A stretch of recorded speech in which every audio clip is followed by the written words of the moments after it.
ফারাক্কার বাঁধ খুলে দেওয়ায় ভারত থেকে নেমে আসা উজানের ঢল ও টানা বৃষ্টির কারণে পদ্মার পানি বৃদ্ধি পেয়েছে। পানি ঢুকতে শুরু করেছে চাঁপাইনবাবগঞ্জের চরাঞ্চলের নিম্নাঞ্চল।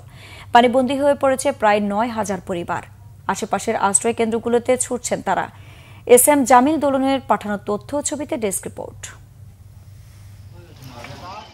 পদ্মার পানি বাড়ছেই, বিপাকে পড়েছে চাঁপাইনবাবগঞ্জের ২টি উপজেলা ও ৫টি ইউনিয়নের প্রায় ৯,০০০ পরিবার। এর মধ্যে সদর উপজেলার নারায়ণ ইউনিয়নের ৭০০, আলাইতলী ইউনিয়নের ৬০০, শিবগঞ্জ উপজেলার পাকা ইউনিয়নের ৩,০০০, উজিরপুরের ৪৫০ ও দুর্লভপুর ইউনিয়নের ৩,০০০ পরিবার পানিবন্দী হয়ে পড়েছে। তাদের মধ্যে সবচেয়ে বেশি বিপাকে পড়েছে নিম্নআয়ের মানুষ। মানবেতর জীবনযাপন করছেন তারা। নদীর এলাকার লোক আমরা সব কষ্টে ভুগছি। এখন 15 দিন থেকে এখন কোনো কিছু চলাফেরা করতে পারছি না।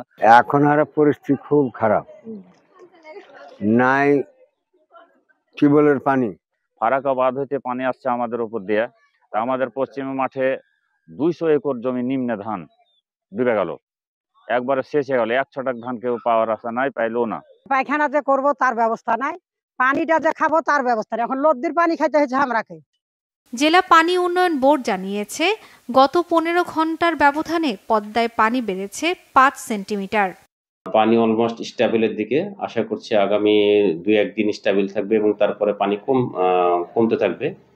এই পর্যায়ে যদি এটা থেকে থাকে তাহলে নতুন এলাকায় নতুন করে বন্যার আরো নতুন নতুন এলাকা প্লাবিত হওয়ার সম্ভাবনা কম এবং আস্তে আস্তে পানি কমবে। সেক্ষেত্রে বন্যা পরিস্থিতি আর একটু ভালোর দিকে যাবে। ক্ষতিগ্রস্তদের তালিকা তৈরি করে দ্রুত ত্রাণ সহায়তার আশ্বাস নির্বাহী কর্মকর্তার।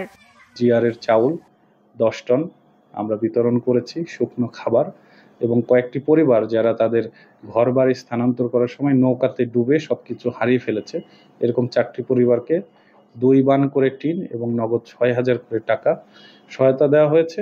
এর বাইরে গিয়ে যদি পরিস্থিতি খারাপ হয় আমরা সেটি যাতে ভালোভাবে মোকাবেলা করতে পারি তার জন্য আমরা প্রস্তুতি রেখেছি। আমাদের কাছে পর্যাপ্ত মজুত রয়েছে।